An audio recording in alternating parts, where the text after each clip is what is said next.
Thank you. Thank you all. Well, first of all, I want to thank, please, thank you guys. Take your seats. And, the Secret Service is a little bit nervous because I told them these Bitcoin guys really like guns. But they really like the President and Vice President of the United States, too, so I think we're doing okay.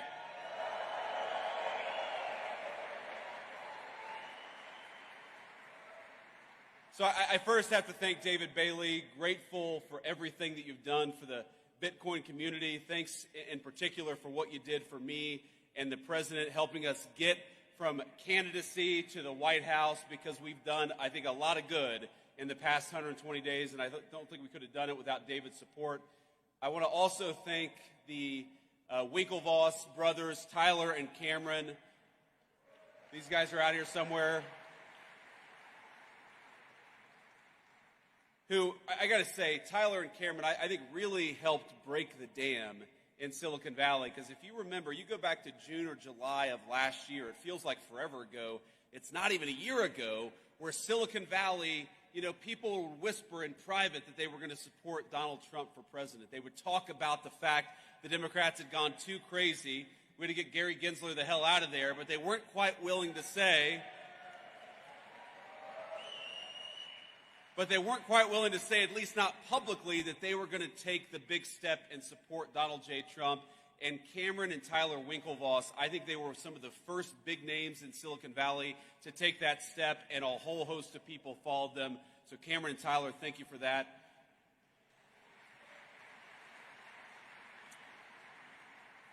And of course, I want to thank the good people at Coinbase, the organizers of this event, and everybody who made this incredible event possible. It's great to be here with Bitcoin at 108,000, at least when I checked this morning, and as Vice President of the United States. It's great to be here.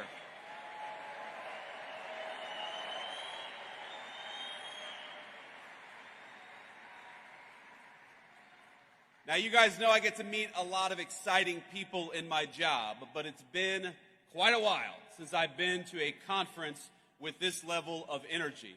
I mean, hell, you guys came out here at 9 a.m. after a long night, I'm sure, in Las Vegas. You can't do that without a lot of good energy.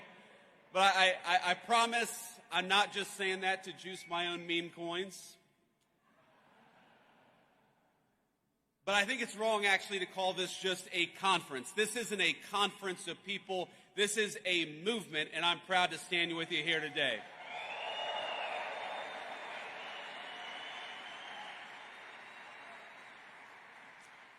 And I think this conference, this movement of people, is where the future of cryptocurrency in this great country gets decided. So let's start by making one thing abundantly clear. That future is going to be decided by the people, by you, not by unelected bureaucrats.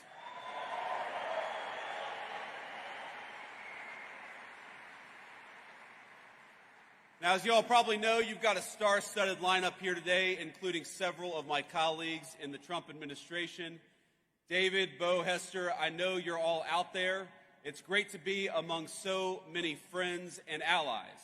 So, I want to speak for just a few minutes about a few things, and I want to talk a little bit about what we've done in the Trump administration. I want to give you a rundown of what this administration is doing on digital assets policy. But I also want to talk about some of the principles that help guide us as we develop this policy. But before that, I want to speak about why I'm personally optimistic about crypto and what it means for the American people. Now, people ask me why I tend to be bullish on the future of innovation in this country. Now, I spent enough time in Silicon Valley to recognize the difference between good tech, technology that boosts our productivity, makes our lives richer, that grounds us in the real world and complements our day-to-day lives. That's the good technology, but there's also some bad technology out there. And when it comes to crypto, I think the last several years have made it clear that we're talking about genuine, ground-up innovation, one that's already improving the well-being of tens of millions of our fellow citizens. I believe it's 50 million Americans own Bitcoin, and I believe that's going to be 100 million before too long.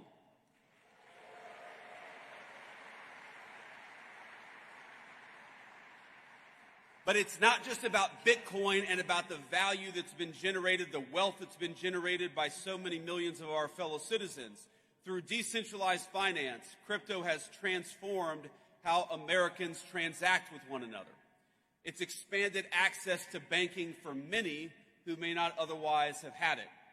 And every single day, I feel like I see some groundbreaking new use of blockchain tech, whether it's in supply chain management, whether it's in hospitals, or whether it's in changing how we track and store patients' private health records.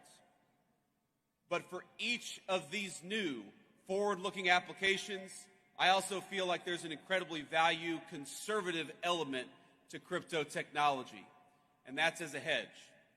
Crypto is a hedge against bad policymaking from Washington, no matter what party's in control. It's a hedge against skyrocketing inflation, which has eroded the real savings rate of Americans over the last 4 years.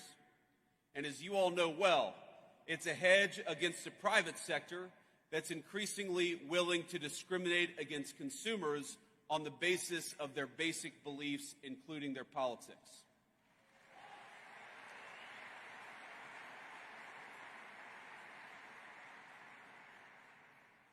That includes, of course, debanking users for Second Amendment advocacy or for ties to the first Trump administration. In Canada, the government did the same to kill those big truck driver protests in 2022. Less than a week later, they succeeded. The protests were over. But maybe most importantly, I see crypto as a hedge against one of the most dangerous trends in the digital era in both the public and private sectors. And that's of elites who, rather than innovate themselves, prefer to simply take over and co-opt cutting-edge technologies to assert their control over other people.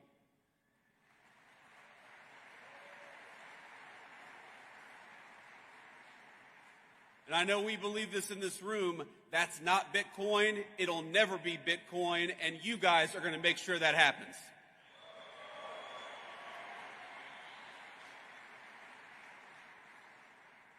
But as you know, there's a new sheriff in town because after 4 years of mistreatment and outright hostility led by Democrat regulators, lawmakers in this country have a choice.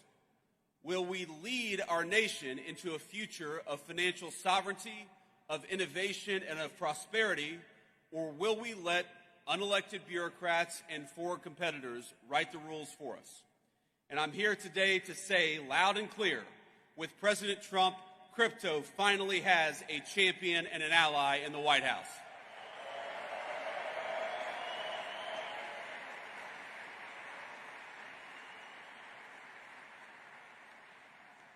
In our administration, we understand the full potential of the digital assets industry, not just as an investment, not just as a flashy technology, but as a symbol and driver of personal liberty for all our citizens.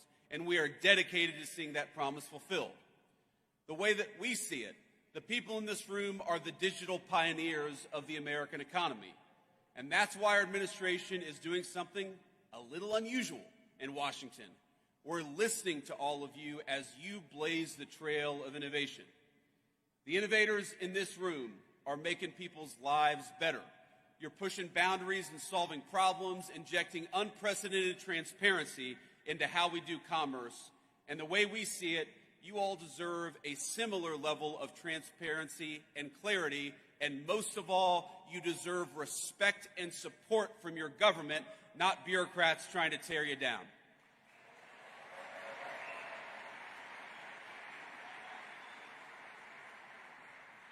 Now that means a few substantive concrete steps. And of course, the first and most important of those steps is straightforward. We've got to clean up the wreckage that the last administration left us. And since day one, that is exactly what we've been trying to do. Our administration, we prioritize eliminating the rules, the red tape, and the lawfare that we saw aimed at crypto by our predecessors. We're ending the weaponization of federal regulations against this community. To put it simply, Operation Choke Point 2.0 is dead, and it's not coming back under the Trump administration.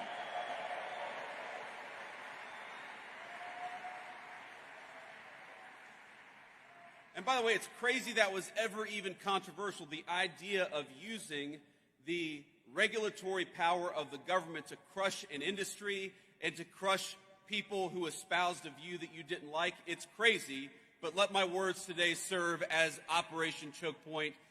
Let me serve as its obituary. Now this is my vow to every single person here. You will never see this administration trying to handicap your community or diminish the impact it's had on the economy. Instead, we reject the Biden administration's legacy of death by 1,000 enforcement actions. We reject regulators. Maybe the most important thing that we did for this community, we reject regulators and we fired Gary Gensler, and we're going to fire everybody like him.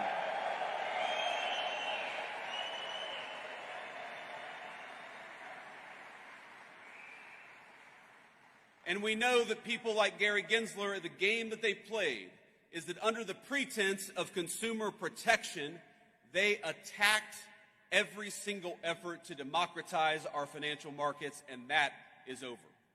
America. I grew up in a working class family. I believe that America is a place where anyone should be able to make a fortune, no matter where you grew up, what degree you may or may not have. And in recent years, I'm hard-pressed to think of a better place to do so than right here in the digital assets industry. Now, our second substantive step is we're trying to create a clear, pro-growth legal framework for stablecoins in this country. And I know we've got some solid allies in Congress. Is Cynthia Loomis out there today, or did she already go home? Well, you know, I was supposed to have dinner last night with Cynthia Loomis. We had a little event yesterday. And I looked around, I said, where the hell is Cynthia Loomis? And somebody said, well, she's got a dinner she had to go to. And I said, I'm the vice president. Unless she's having dinner with the president, Cynthia does not have an excuse to skip this event. But we love Cynthia, and I know that she's one of the great advocates for your industry in the United States Congress.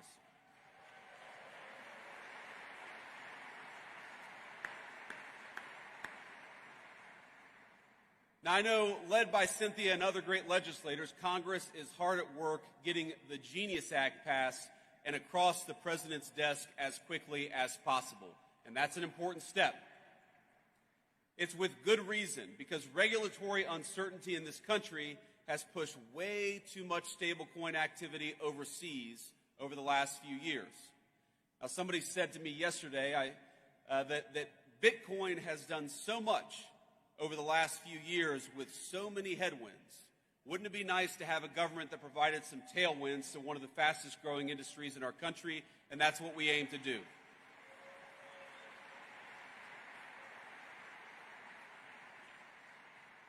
And once the Genius Act is enacted, it's poised to vastly expand the use of stablecoins as a digital payment system for millions of our fellow Americans. It will also protect coin holders and inject further transparency into the market. And let me be emphatic on one other point. In this administration, we do not think that stablecoins threaten the integrity of the United States dollar. Quite the opposite.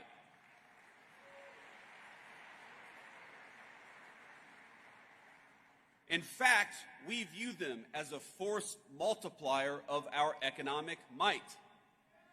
Dollar-pegged stablecoins, particularly once Genius is enacted, is only going to help the American economy, and it's only going to help the American dollar.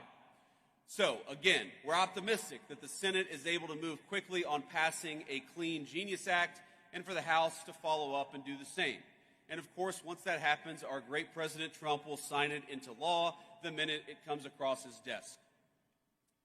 Now, when that's happened, when the administration will then fully shift to our third priority, which is to enact a transparent and tailored regulatory framework for digital assets, one that's pro-innovation and fully incorporates crypto into the mainstream economy. And again, I've talked to so many of you over the last couple of days, and the consistent fear that I hear with all the great things that have happened over the last couple of months, the consistent fear that I hear is that there's still this perception that digital assets are not welcome in the mainstream economy, and let me promise you that our effort to change the policy is purely about changing that. We want our fellow Americans to know that crypto and digital assets, and particularly Bitcoin, are part of the mainstream economy and are here to stay.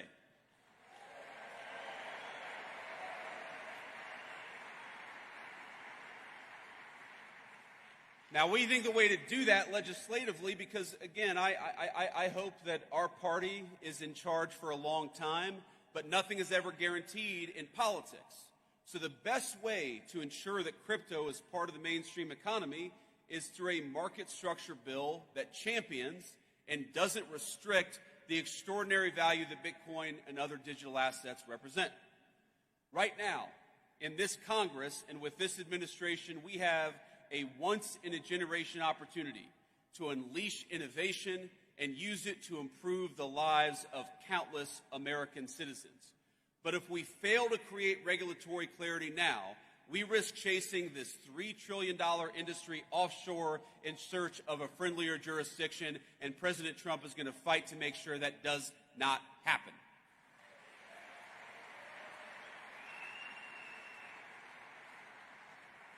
Think about this. By locking in smart, pro-innovation rules of the road, we can also make sure that Democrats or anybody else never wage another war on the crypto community.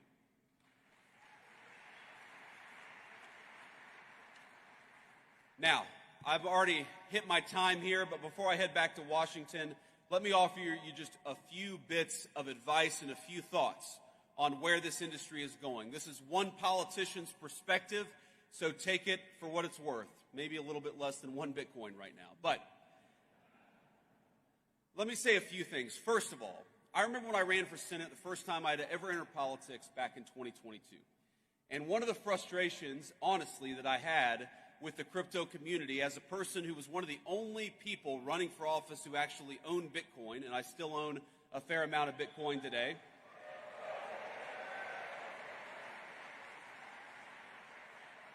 Think about this. This is during that campaign. That's 2021 and 2022. This feels like an eternity ago, but it was only 4 years ago, is that I recognize what so many advocates of Bitcoin recognize, which is what the Biden administration was doing. What Gary Gensler was doing was a disaster, and yet there didn't seem to be any real organization pushing back against it at the political level. And let me say that part of the reason that I'm standing here, part of the reason that Bernie Moreno defeated Sherrod Brown in the Senate campaign last year is because you guys got organized and got involved in American politics, and I'm grateful to you for that.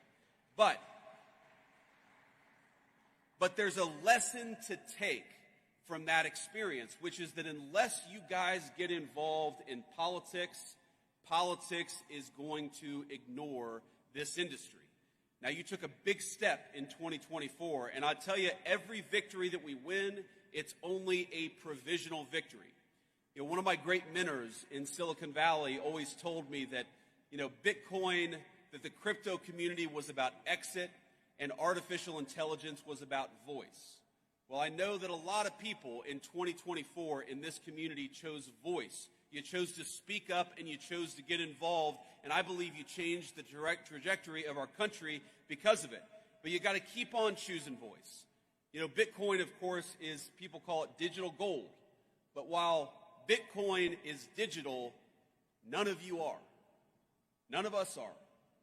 What happens in the world of politics, what happens in the world of bureaucracy, it will affect even the most transformational and valuable technologies if we don't make the right decisions. So the first piece of advice, the first thing that I'd ask you is to take the momentum of your political involvement in 2024 and carry it forward to 2026 and beyond. Don't ignore politics, because I guarantee you, my friends, politics is not going to ignore this community, not now and not in the future.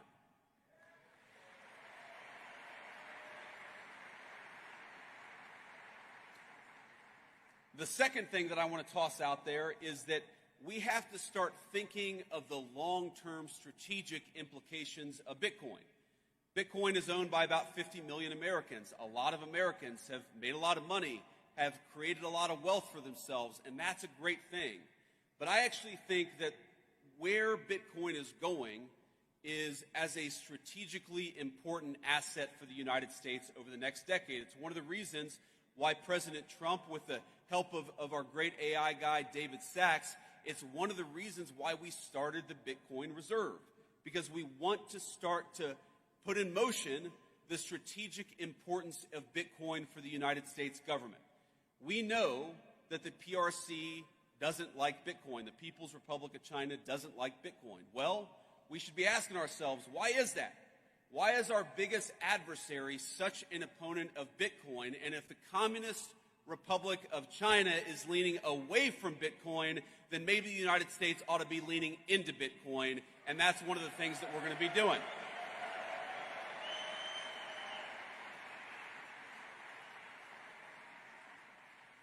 But that's not a vice president standing up here and talking at you. The way that Bitcoin is involved in the strategic future of our country, that's got to be a two-way conversation. And so when I talk about getting involved in politics, one of the things that you guys got to do is continue to give us feedback and continue to tell us the ways in which Bitcoin can play a positive role in the strategic future of this country. I know the Bitcoin Policy Institute is working on this very topic now, but all of you have got to be involved in this conversation, because I don't think any of us want to wake up in a country 10 years from now that is less wealthy and less prosperous because we made bad decisions today. We're going to make the right decisions, but that depends on you guys being part of the conversation. So be part of that conversation. And here's the third thought that I want to leave you with. You know, one of the ways you hear this stated is that crypto is fundamentally a conservative or right-leaning technology, and artificial intelligence is fundamentally a left-leaning or a communist technology. Now, I think that overstates things a little bit in both directions, but there's a fundamental element of truth to it. Now, I haven't been involved in the day-to-day operations of a technology company in about 4 years since I entered politics for the very first time. But what I've noticed is that very smart right-wing people in tech tend to be attracted to Bitcoin and crypto, and very smart left-leaning people in tech tend to be more attracted to AI. Again, that's a gross generalization. It's an overstatement, but there's an element of truth to it. But what I'd ask you all is to remember that what happens in AI is very much going to affect, in good and bad ways, what happens to Bitcoin. And of course, what happens to Bitcoin is very much going to affect what happens in AI. So, while this is certainly a Bitcoin conference, and I know we're all proud of what you guys have accomplished over the last 10 years, my final piece of advice is to make sure you're keeping tabs on and staying involved in what's happening with artificial intelligence, because I don't want Bitcoin to be negatively affected by what happens in AI, and most importantly, I don't want America to be negatively affected by what happens in AI. And the best way to ensure that smart people are at the AI conversation is to ensure that Bitcoin is part of the artificial intelligence conversation. Our administration is committed to it. I want you guys to be committed to it as well.